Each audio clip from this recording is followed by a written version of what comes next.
Mbanje kubasuhuza mbifuriza amahoro y'Imana abakunzi ba Nta Mikino TV. Wowe udukurikiye bwa mbere aho uherereye hose ku mpande enye z'isi cyangwa se mu gihugu rwagati cyangwa mu karere k'ibiyaga bigari na Afurika, dufasha ubanze ukande kuri subscribe. Biraba akarusho kuko Nta Mikino TV tuzajya tubagezaho ibiganiro umunsi ku wundi.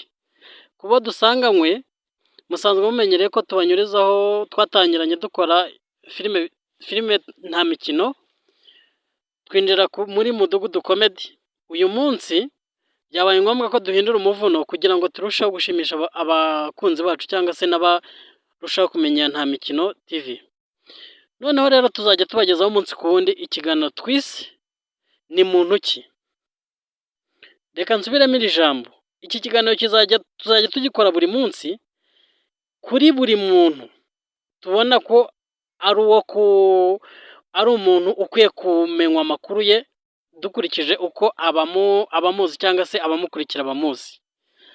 Uyu munsi rero by'akarusho tubazaniye uyu mugabo uzwi nka Pastor Claude. Benshi bamuzi mu buryo butandukanye, ariko twe twaracukumbuye dushaka amakuru yimbitse kuri uyu mugabo. Ishobora kuba inkuru nziza ku bantu bari batamuzi neza, ikaba n'inkuru mbi ku bantu bamwitiranyaga. Reka mbisubiremo, sinzi nimba musobanukiwe. Ishobora kuba inkuru nziza ku bantu batari bamuzi neza bamwitiranyaga, ikaba n'inkuru mbi ku bantu bari bamuzi cyangwa bamwemeraga ariko batamuzi. Uyu mugabo afite amateka maremare, ariko si maremare cyane. Arazwi cyane muri iyi sinema nyarwanda, amaze igihe kinini yivuruguta mu itangazamakuru, social media zimuvugaho, yakoreye ibiganiro ku masheni atandukanye, akora ibiganiro bitandukanye. Yagaragaye nk'umugabo igihe kimwe wiyita umukozi w'Imana, ikindi gihe agaragara nk'umugabo wiyita umuntu mbese uvuga ijambo nk'umugabo, ikindi gihe agaragara nk'umugabo utanga ibitekerezo bitandukanye. Ariko kuri uyu munsi, mwihangane ku bantu bamaze gusoma titire y'iki kiganiro, uyu munsi amakuru tubagiye kubagezaho benshi ni mumuzi ariko mugiye kumumenya. Uyu mugabo ni umugabo uretse nuko ari umurozi, ni umugabo mu buryo buri public ugaragara nk'ikigoryi mu itangazamakuru, kuko abanyamakuru bari mu kumukoresha inkuru. Benshi mu bitangazamakuru bimuyoboka uzasanga bishakira kuvuga ngo reka dukojye gukoresha inkuru umugabo wagaragaye nk'ikigoryi mu itangazamakuru cyangwa nko muri social media, kugira ngo babandi bamaze kumenya buri wese arusheho kumwandika munyega.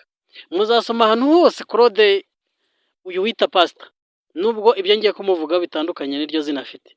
Muzasoma ahantu hose yakoze inkuru, musange comment cyangwa se commentaire zimutuka, zimusebya, zimugaragaza ubufene bwe cyangwa n'ubucucu bwe arizo nyinshi.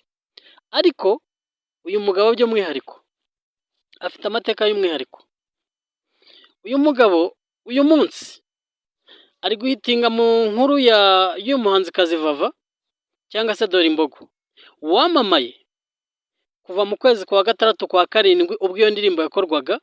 Izina Dore Imbogo riramenyekana, benshi mwarayumvishe. Nawe amahirwe yaragize abyaza umusaruro, ntiyasiba muri entertainment cyangwa se mu itangazamakuru cyangwa se kuri YouTube. Akora ibiganiro karahava kugeza aho abaye umusitari mu gihe kitarenze imyaka 2. Kuva 2020 mu kwa gatatu mu kwa karindwi nibwo indirimbo yatangiye ndabyibuka mu kwezi kwa gatandatu kwa kafi kwa karindwi nibwo hasohotse agace k'iyo ndirimbo. Indirimbo nyirizina yasohotse mu kwa karindwi mu kwa 8. Ariko yari yamaze gufata amaraso abanyarwanda, aho ugera hose birirwa baririmba Dore Imbogo, Dore Impara, Dore like that. Noneho rero we yabashije gukora, agira abafana, aranafanwa, twese turamwemera. Ariko noneho uyu munsi wa none uyu muhanzikazi yitabye Imana, twese turabizi. Umusibe ejo nibwo yashyinguwe, ariko se yavuzweho byinshi. Ariko by'umwihariko twe twarinjiye turacukumbura dukurikira amakuru y'uyu mugabo Pastor Claude wagaragaye nk'umumotsi, wagaragaye nk'imbwa, wagaragaye nk'ikigoryi, uriya mukinnyi wa filmekazi Aisha Yise benshi bamugereranya ngo mu bagabo yise amagweja nawe arimo. Ni byinshi byamuvuzweho, ariko se ni iki kibyihishe inyuma? Nimba udukurikiye, nabanje kukubwira ngo ukande kuri subscribe, kuko umunsi ku wundi tuzajya tuguha ibiganiro ku nkuru ivuga ngo ni muntu ki. Buri muntu wese tubona dufiteho amakuru kandi ukunzwe muri nk'umusitari cyangwa se ukunzwe muri sosiyete nyarwanda cyangwa se uba umusitari ku rwego mpuzamahanga, tuzajya tukubwira ni muntu ki. Guhera uyu munsi ku muntu mushyashya ukurikiye Nta Mikino TV, tuzajya tukugeza amakuru ngo ni muntu ki, bitewe n'umuntu twakuzaniye. Ni umusitari mu bintu runaka, yaba mu itangazamakuru, yaba muri social media, yaba muri politike, yaba mu rwego mpuzamahanga, tuzajya tukubwira inkuru ngo uyu muntu ni muntu ki. Noneho rero reka dukomeze ku kiganiro cyacu k'uyu mugabo Pastor Claude. Pastor Claude ku bamuzi, nanze kunetraliza izina rye kuko yise ni Pastor Claude, ariko muri iki kiganiro ni umurozi Claude. Tugiye kubisobanura impamvu tuvuze iryo jambo ko ari umurozi Claude. Benshi iyo bavuze izina Pastor ni izina ry'icyubahiro, ariko uyu munota mu gihe benshi bamaze bamuzi, nta na rimwe yigeze avuga aderese. Ntabwo ushobora kuba pasiteri udafite aderese y'idini usengeramo cyangwa se itorero uyoboye. Ibyo bintu kirazira. Noneho rero niyo mpamvu yakomeje kwihisha muri uwo mutaka. Uyu mugabo amakuru tumufiteho nuko yasohotse muri ADPR mu myaka yatambutse muri za 2004 na 5 na 6 hagati aho, nibwo yasohotse. Asohoka ari bya bindi by'indamu, ariko nyuma yuko asohoka muri ADPR, uyu mugabo bivuga neza ko yagiye gushaka izindi mbaraga cyangwa niki, asenyera mu madini y'ibigirwamana, akora mbese muri make hahandi abo bahwanyije kwizera bamufataga nk'umuntu w'ikivume. Ariko akomeza kwikonsantara, arakomeza. Uyu mugabo ajya mu byo akora, arateka imitwe, aranjwa, yiga ubukozi bw'ibi bwinshi kugira ngo akore icyo bisa amatrend, abashe kwibeshaho muri community, abashe gutunga umuryango we. Uyu mugabo ntibyaciriyeho. Nyuma yabwo kugira ngo amenyekane mu itangazamakuru, yaje kwisunga Apotre Yongwe. Mvuze iri zina benshi muraryibuka nko mu gihe kingana n'umwaka utambutse, uburyo Yongwe yabicaga bigacika kuri social media nka Apotre, kandi yaravugaga akivuga pe, akagaragaza n'ibikorwa n'ibyagezeho. Uyu mugabo ngiye kuvuga Apotre Yongwe, nge ndamuzi bihagije, kuko mu myaka yatambutse nka za 2002, 2003 na 4 ndamuzi mu rusengero abwiriza. Icyo gihe ari umukozi w'Imana pe, akora ibitangaza. Ariko byagiye bihinduka, yisanga mu bundi buzima. Ntago namutindaho cyane, ariko reka impamvu nzanyira izina nuko ari ryo uwise Pastor Claude yamamariyeho kugira ngo bamumenye. Mu myaka 4, 5 itambutse 6, hagati y'imyaka 4 n'6, ku bantu bagiye bakurikira Pastor Claude, yagiye akorana ibiganiro na Apotre Yongwe. Apotre Yongwe icyo gihe Pastor Claude yarakiri inzahari, nubwo yabaye umutindi mu byo yakoraga byose, tekinike agira gute, ariko yari atarabasha gufatisha ngo agire icyo showbiz yamwinjiriza cyangwa se YouTube yamwinjiriza cyangwa se entertainment uburyo yayibyazamo umusaruro. Pastor Claude ntiyaciriyeho. Ku bantu bagiye bakurikira chaîne yagiye akoraho ibiganiro, like Agasaro TV, like Urugendo TV n'ahandi, yatangiye icyo gihe yarakiri inzahari, yatangiye akora ibiganiro asaba Apotre Yongwe imodoka n'ibindi. We yatangiye agenda ku izina Yongwe yari afite, kugira ngo abashe kwinjira muri community nyarwanda cyangwa se azabashe kwibyaza umusaruro mu buryo bwe bwose, kuko yari yarize ubukozi bwe butandukanye, ariko adafite inzira yacamo kugira ngo community mumenye cyangwa sosiyete nyarwanda ngari imwiyumvemo, cyangwa se abonaho yakorera ubukozi bwiwe cyangwa yatekera imitwe. Uyu mugabo nuko yazamutse. Byatangiye akorana ibiganiro na Apotre Yongwe mwibuke neza ko yajyaga avuga ngo Yongwe yamwemereye imodoka ngo ariko ntayo yamuhaye muri iyo myaka mvuze. Ndashaka kuvuga abantu bamukurikiraga bari icyo gihe. Biza kuzamuka izina rye rirakomera, ariko ubwo akuza izina ari nako akuza ubucucu n'ubugome.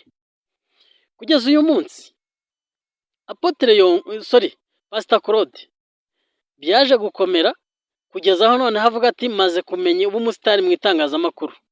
Ariko reka nshitse nk'umuvugaho gatoya, niyo mpamvu nababwira ngo inkozi y'ibibi niyo yagirirwa neza cyangwa se niyo yaca bugufi aguma ari wa wundi.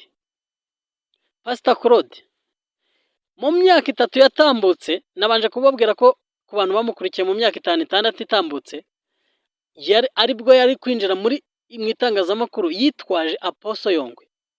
Noneho rero mu myaka 3 itambutse baje gukomeza gushwana mu itangazamakuru, akora debate, yagira amahirwe akabona umuha ikiganiro kuri YouTube channel imwe, akaba yandagaje Apotre Yongwe, undi munsi akaba yamusabye imbabazi. Noneho mu myaka 3 ishize ku kiganiro akoreye ku Rugendo TV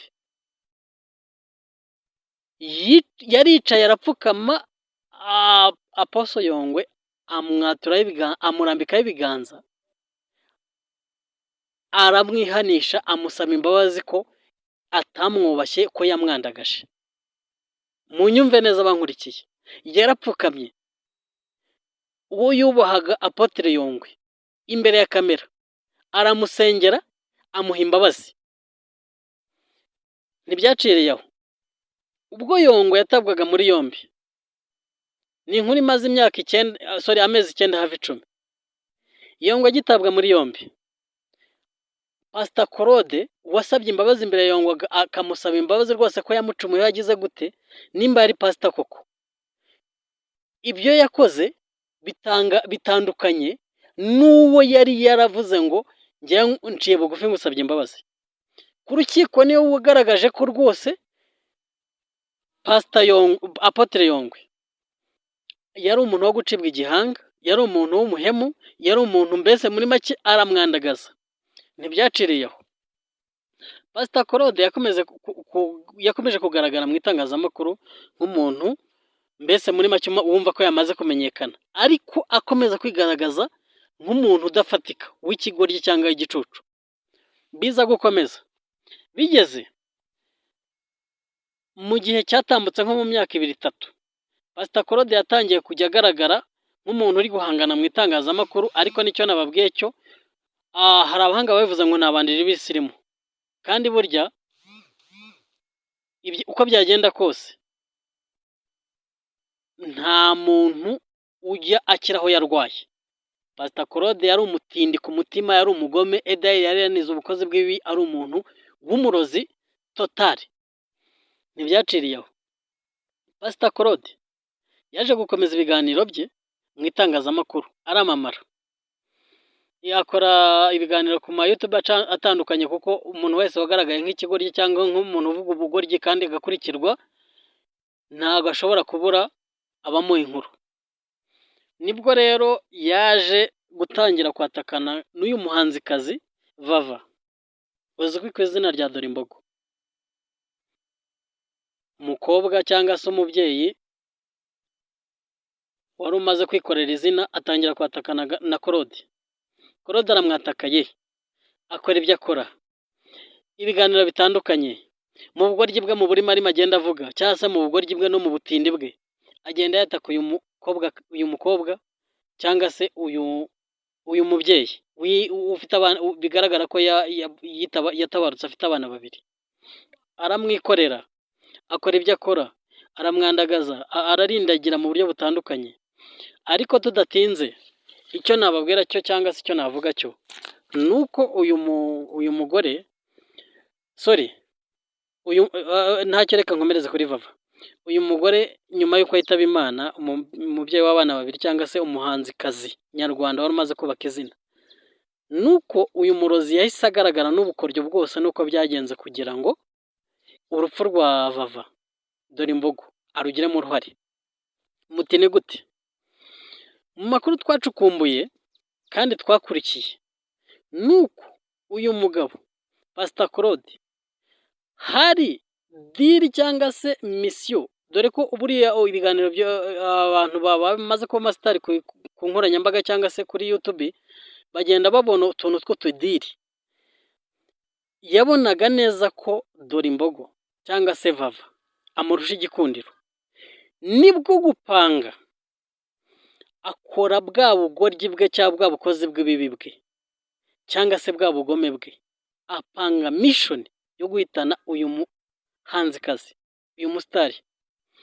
Mu burozi bwarozwe vava na diri uko yapanzwe nuko byagenze kugira ngo arogwe, uyu mugabo niwe watangiye iyo mission kugira ngo amwikize.